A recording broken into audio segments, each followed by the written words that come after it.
ኤርትሪን ግረፍ ሰብ ስምዑ ሎማ ዓንቲ ናይ መፅሓፍ ሽልማት ይፈልወና ኣብዛ ሃለኹም ክትዋዳደሩ ትኽእሉ ኢኹም ናይ ዝሓለፈ ቻሌንጅና ዝነበረ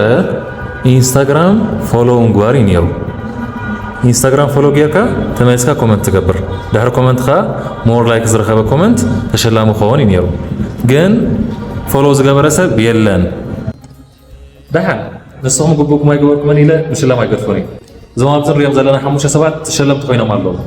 ናይ ዝሓለፈ ቻሌንጅና ዝነበረ ኤሪክ ሙዚክ ስኩል ን5 ሰባት ኩሉ ዓይነት መሳርሒ ሙዚቃን ናይ ቮካልን ትምህርቲ ክበል ናይ ተሰሚዕና ነርና ንሰለስተ ወርሒ ድማ ነዞም ኣብዚ ዝረኣናዮም 5 ሰባት ነፃ ናይ ትምህርቲ ዕድል ይብልና ኣሎ ሎማ ዓንቲ ናይ መፅሓፍ ሽልማት ይፈልወና ኣብዚ ሃለኹም ክትዋዳደሩ ትኽእሉ ኢኹም